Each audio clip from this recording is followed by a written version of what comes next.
Okay, I really need to talk this out because I've been going back and forth on this idea with Mike all week, and I want your opinion. I joined a real estate mastermind recently where we were digging into BRRR strategies, and someone casually said, I've been using my primary home's HELOC instead of a hard money lender to fund my flips. I'm sorry, what?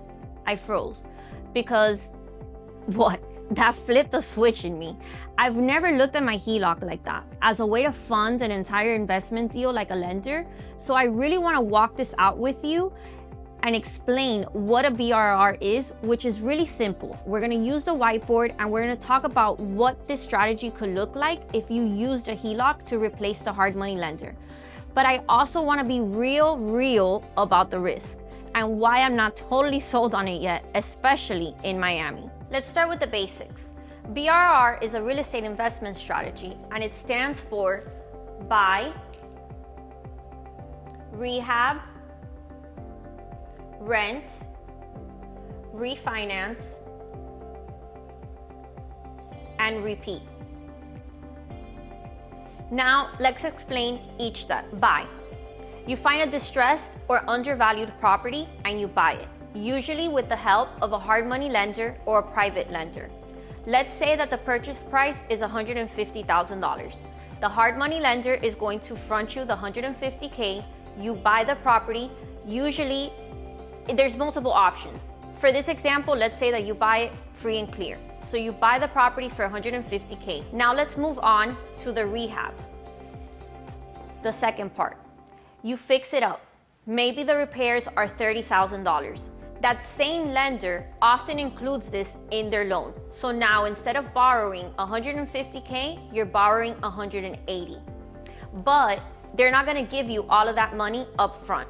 It's gonna be released to you in draws as the work gets done because they need security on their end as well. And while the rehab is going on, you have to go paying interest on that loan. Let's say the rehab is done. Now we go into the third phase, which is rent.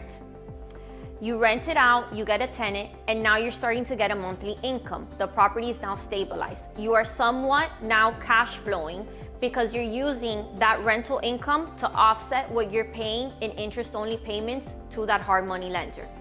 Now let's move on to refinancing. The fourth step. You go to a traditional bank or a community bank and you refinance the property based on its new higher value. Let's say the property now appraises for $250,000. Remember, you purchased this property for $150 and put in $30, so you're invested in $180.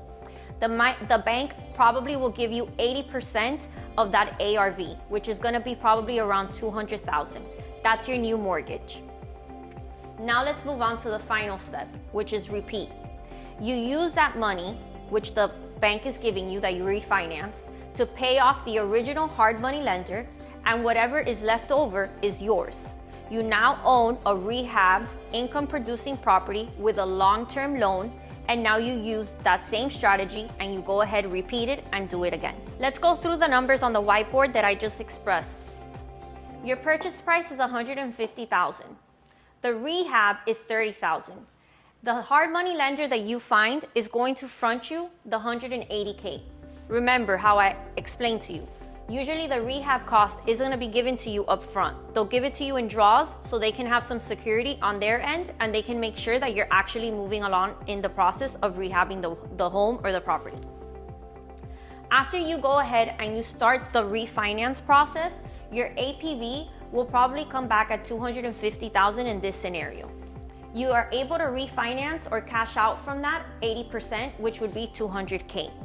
You would then pay off your lender $180K. Remember that here we're not including the 10 to 12% interest or more that you had to pay to this lender while this process is going on. You're gonna be left over with an equity of about $20,000 plus whatever you've been cash flowing on that property. The goal is to walk away owning a house that pays you rent and gives you the equity back through the refinance. But, and there is always a but, and this is the most important part of it, this only works if your numbers are spot on. If you have to be clear on your comps in the neighborhood, your rehab budget accuracy, your appraisal expectations, your rental income potential, And the most important part of all is the holding time, because you're paying interest every month during that rehab. So you can understand the importance of the numbers. Think of it this way. If you don't know your neighborhood comps in terms of just rent alone, if you over leverage this property in debt when you do your refinance, you might not be positively cash flowing every month. So you just went through this entire process to stay with a property that is cash flowing on a negative basis every month versus it being a positive. Or perhaps it's not the margin that you want every month because the rent comps don't make sense. Not only that, but another key point is that if you go ahead and you get the hard money loan for $180K, and then you go to that bank and your comps for that property are not what you thought they were, you can no longer refinance that property and do a cash out because the property has not appraised or the property is not at the value that you thought it was. Now, let's say that you are able to appraise this property, but it's not at $250,000, it's only at $200,000. You're gonna be short on what you have to pay back to your hard money lender. This is where the part about a HELOC comes in and where my brain started spinning. What if instead of getting a hard money loan, you eliminate the hard money lender and you become the hard money lender using your HELOC? You eliminate the fees, the approvals, and you eliminate some of that pressure. A HELOC is a home equity line of credit. It's basically a credit card tied to your house. If your house is worth $500,000 and you owe $300,000, you got about $200,000 in equity.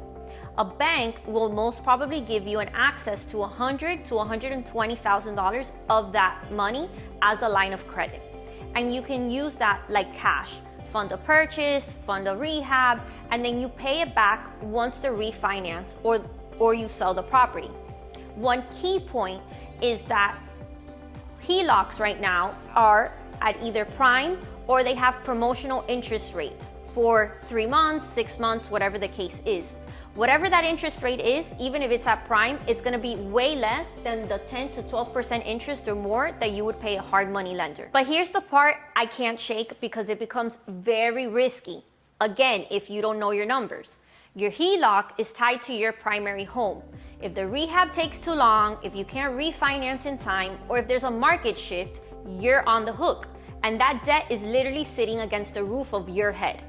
Plus, I ran the numbers and honestly in Miami, this might not be doable. Home prices are too high, the cash flow margins are too thin, but this might be something that someone can do in the outer suburbs, like Homestead, Broward, Central Florida.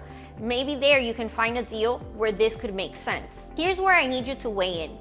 Would you use a HELOC to do this type of strategy? Have you done it before? Do you think that this is a smart idea, or is this just a recipe for stress and disaster? I want you to drop your thoughts in the comments, DM me if you got questions or experiences to share, and I really want this to be a space where we can learn from each other. If this whole breakdown made your head spin, that's exactly why I created a system for myself.